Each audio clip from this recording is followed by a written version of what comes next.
Welcome back everybody, my name is Eltimar and we are going to be continuing our Let's Play of Sunless Sea. Where we left off last time, we were just leaving London again. We need to take our sigil-ridden navigator all the way over to the Empire of Hands. It's a long and arduous journey. But what you guys don't know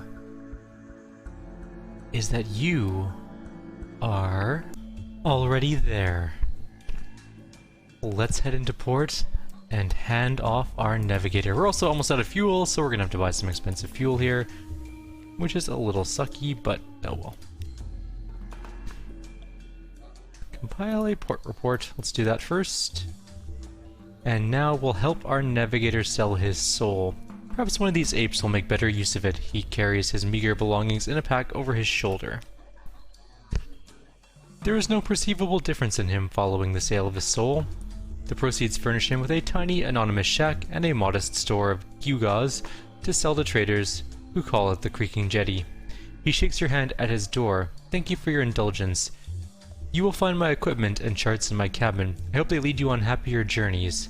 He rubs at the sigil that now sprawls across the right side of his face, forgets what he was about to say, and goes inside. You do not see him again. We now have 2 revelatory charts and 2 mirrors extra. Unfortunately, our dear friend is now gone. We got an outlandish artifact. We're gonna poke around the shore. Nothing happened there. An audience with the mayor.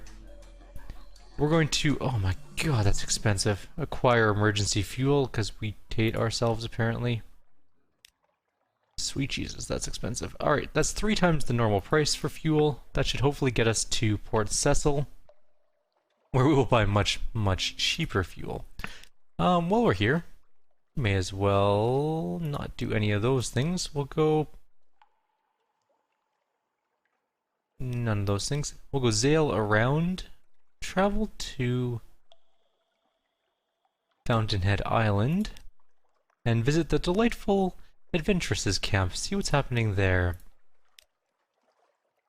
We can speak with her, we can go to the Vault of the First Explorer, or we can leave. Let's go to the Vault of the First Explorer. Monkey sit idle, waiting for instructions. You stand once more before the imposing stone door. Oh right, we're supposed to bring torches or something, aren't we? Outside the vault, the delightful adventuress splits back and forth between her base camp and the vault entrance. She is not ready to open the door yet. Okay. We'll visit the camp. We'll speak with her, I guess. Oh, it's the same thing as last time. Okay, we will leave. I guess we're heading out. Let's go to Ash Isthmus.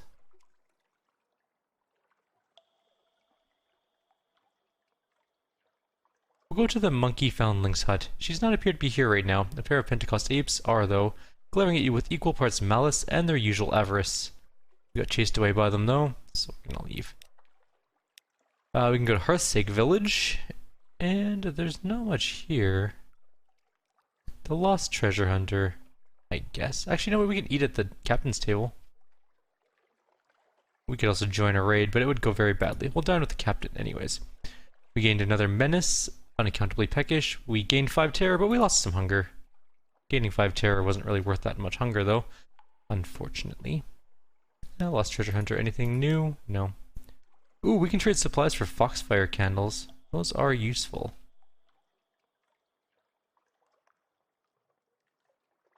How many supplies? We have 6 supplies. We can trade 1 for 1 foxfire candle, so I'm good with that. Alright, it's time to leave this island in general.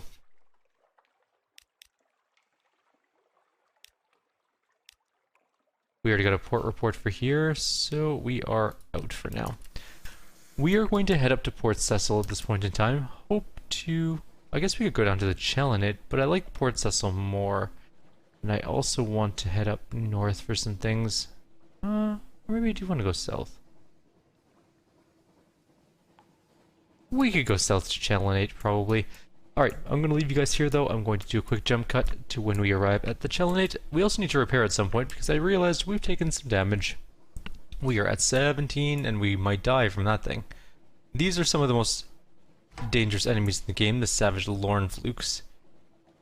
They're a little rough, so we're gonna kind of just skirt around it. It has caught on to us, but we should be fine. We should be able to get away from it and just keep heading south. We'll turn off our light. And anyways, we'll jump cut to where we reached the Chillinit. Okay, we have actually arrived at Visage. This is somewhere new, and we are actually in dire straits. We are possibly going to die to that Corvette there, but we're going to try and get away before it kills us.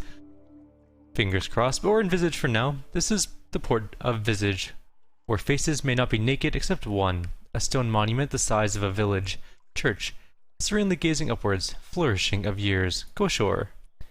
Inward and upward. Once you set foot in Visage, you may be here for a little while. The terms: all who enter must play their parts. The sign is visible only after you've crossed the threshold. On the lower slopes, stone buildings, flat roofs, archways. In the architecture, there lingers a memory of lotus and palm frond. The hill above is a face, forever looking up at the ceiling of the Untersee. No one inhabits its cheeks or the hollows of its eyes. We'll check in at the customs house. A changing room. All visitors must pass one by one through a room guarded by a person in the mask of a moon moth. Masks in an assortment of shapes and colors await. We'll ask about the significance of the masks. Assorted pestilences. Moon moth explains each mask declares a different intention towards the denizens of Visage, and must be accompanied by a suitable behavior. Frog is for visitors who, though perhaps clumsy and unfamiliar with local etiquette, have come in order to observe local ways and to make uncouth comments about them. The locust is for those who seek profit in Visage and would carry away as many goods as possible. You prompt about the bat. The moon moth hesitates. Bat is an ill-omened visitor, sent as a messenger or spy. Bat always dies. We'll get the frog mask. Moon moth lifts the mask and places it over your head. The eye holes are large and they are fitted with spectacles. These improve your view of the environment, though you must look bulb-eyed from the outside. There's also a mechanism attached to the mouthpiece which magnifies any sound you make, even your breathing. You start to thank Moon Moth, and it comes out as a booming croak. May you profit from your visit and knowledge. It says Moon Moth, its wings folded neatly over its back. Okay, that's fair enough. We can visit the Library of Parts or visit the Flood Court. We'll go to the Library of Parts. Stoop at the lintel, enter the dark. A room of heavy stone guarded by a golden statuette of a woman with outstretched arms. Scroll niches, sorted to correspond to a variety of masks, the jackal and the lioness, the crocodile and the dung beetle. A woman in the mask of lotus blossom is standing at a lectern reading in silence. Moon Moth stands to one side as your escort and tour guide. I'm going to ask about the purpose of the room. Moon Moth explains, people think it means something like the Library of Fragments, but this is wrong. The parts in question are like parts in a play. This is where the denizens of Visage come in order to learn how to perform their masks more accurately, more completely, with a truer spirit. Let's study the scrolls. Taking the nearest, you read it aloud. For guarding against the loss of the heart. Moon Moth takes it from you, rolls it tightly, and returns it to his niche. There are many ways of guarding against the loss of the heart, as there are different masks, it explains in that same light and indifferent voice. Let's go back to the library. Let's write in the notes in the margins. Halt there. Moon Moth is startled. Apparently no other frog has gone so far as to attempt to deface the library's holdings. It gets the pen away from you, expostulating. Later you find it writing down a record of what you just did, to be added to the Library of Parts, a recollection of what can be expected from frogs. Let's visit the Flood Court. High water. The Flood Court is a long stone room with 2 ranks of columns on either side. Currently, the court is ankle-deep in water, though water stains on the stones show that the flood has often reached higher, sometimes up to the height of your waist. In a raised niche at the far end of the room sits a statue of a man with the head of a ram. He holds a jar from which water flows out onto the floor. What's the purpose of this room? Depth per day. From the corner, Moon Moth picks up a graduated stick. He shows you how a person standing at the end of the room may dip the stick into the water and use it to measure the water level at a pre-selected point, and how the measurements are compared with measurements written on a calendar. If the water level does not match the calendrical position, an assembly of pipes and drains is used to adjust it. It used to be that the water rose and fell of its own accord, and the people before wrote down what height it reached. Now the water is still, but thanks to their actions we can replicate the rise and fall so as still to be pleasing to the god of flood. It completes its explanation with a half-body bow towards the statue of the ram deity.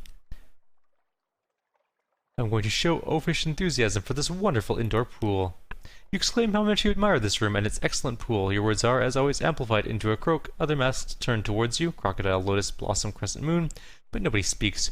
You've garnered a suitable degree of disdain. Moonmoth quietly applauds your performance of Froghood. We can trade masks or end our performance and leave the island.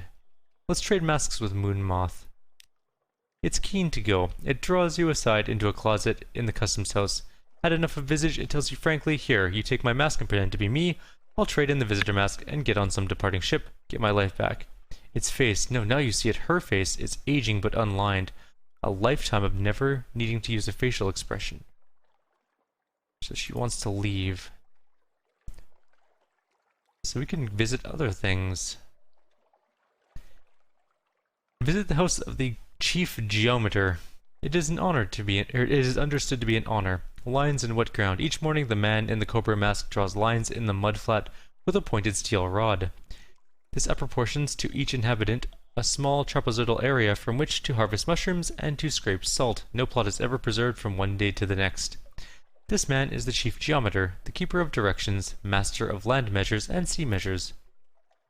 Now you have been invited into his home, at the time customarily appointed for him to receive those who are not his equal in rank, yet not so far beneath him as to be deserved to be ignored. What ceremonial gift will you bring? I will bring him a comb made of bone. Perhaps he grows... no. Brush candles? We do have foxfire candles. You've heard that he likes candles. Hunger set aside, the gift is suited to him personally. One can see this by the way he hesitates regretfully before he performs the rejection that etiquette requires. It was thoughtful, but it is not the gift of moth to cobra. Therefore, wrong. Let's go back to the thing again. We can bring him something different at this time. We will bring him 2 honey cakes. Let's try that. He accepts. He approves. The cakes are placed in the front table of his receiving room so that other guests may observe and appreciate the correctness of your gesture. You are permitted to stand to one side to watch the others arrive, but there is no one whose gift supplants yours in the place of honor. Not even the gift of a preserved lark frozen in gelatin with a bubble of song rising from its open beak. When you depart the Chief Geometer's house, he presses on you a prediction that one day when you have most need, the earth will swallow you in one piece and spit you out in another. It is, of course, only a ritual saying. Let's visit the Temple of Apis, the wounded god. In the center of the temple is a black bowl with a white diamond on its face. It is tied in place with heavy ropes and is wounded in the thigh. From this wound it bleeds copiously without dying. We will leave a respectful token of offering. Even wounded, it remains a god. Impeccable. The tokens are small and not very valuable. As suits your lower rank in the community, the priests arrange them on a table with other small items. As you go out, you pass by the more impressive gifts, drafting tools from the Chief Geometer, scales from the jackal, a heap of foreign coin brought home by the crocodile. We are aware of higher roles now. Enter the hollow of the ear. It is a place of still greater pageantry. This is a journey of several steps and may conclude your current visit. A proud nose. It is a festival day. The great stone face has been illuminated from forehead to chin with blazing torches, so that the profile is visible from the side more clearly than you have ever seen it. Flourishing of Years is awake, says the genderless figure in the crocodile mask. All the denizens of Visage are walking towards the ear together. There is a place in the procession which belongs by right to the wearer of your mask. Let's go in. You go as though you were truly one of them. You carry nothing with you but your mask and costume. May your heart be light as a feather, says the woman in the lotus mask as you fall into line behind her. Inside the hollow of the ear, the road you follow leads up through switchbacks along the side of the face and finally to the ear of Flourishing of Years and into the cave that is her ear. The tunnel bends back on itself, and all lights have now been extinguished. There is nothing to guide you but the hand of the person behind you on your back and the movement of the person in front of you. The one who walks beside you wears a bat mask. Fortunately, the floor of the tunnel is very smooth and presents no stumbling blocks. Sound carries strangely in this place, however. Sometimes you cannot hear your own footsteps, and sometimes a breath comes back to you audible from somewhere ahead in line. Let's continue. There's a secret in the dark. The footsteps of the people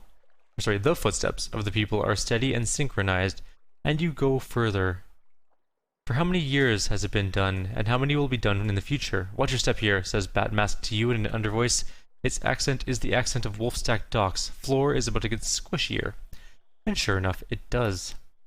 At last the tunnel opens out. You and all the other congregants spread out in a cavernous space. A voice speaks in the darkness, a ritual preparation. Here, at the new year, we gather under the one mask of Flourishing of Years. Her voice is turned to the gods. Protected by her mask, we may remove our own. Protected by her script, we may speak outside our parts. Here and there is the sound of people fumbling with ties and strings. Your own face feels different with the mask off. Tell one of your own secrets all this time under the mask. It would be freeing. Strangely liberating. You begin to speak. Certain weights lift away. You have been in the wrong from time to time, but it is forgiven. Let the ceremony end according to the proper rites. The last bell. At the end of the hour there comes a woman with a feather of shimmering silver which she tucks into your hand, a symbol of the innocent heart that will not be eaten by the jackal. Then a bell rings and the time of speech is over. You all put on your masks. It is possible, you cannot know for sure, that in this cover someone has exchanged a mask with somebody else. It is an orderly and perfect line that emerges from the ear of the Flourishing of Years. If anyone watches from above, they must surely be satisfied. And that is it. We can leave the island. Before we leave the island, though, I'm going to end the video. We are going to make a beeline for London to go repair. We are super close to death, and if we can escape the ship, everything will be alright. If we can't escape the ship, then things are going to go very badly for us, and we might have to start again. We'll see what happens. It will be a cliffhanger, like always. If you have any suggestions or comments, please leave them below. Otherwise, I'll see you all next time. Take care.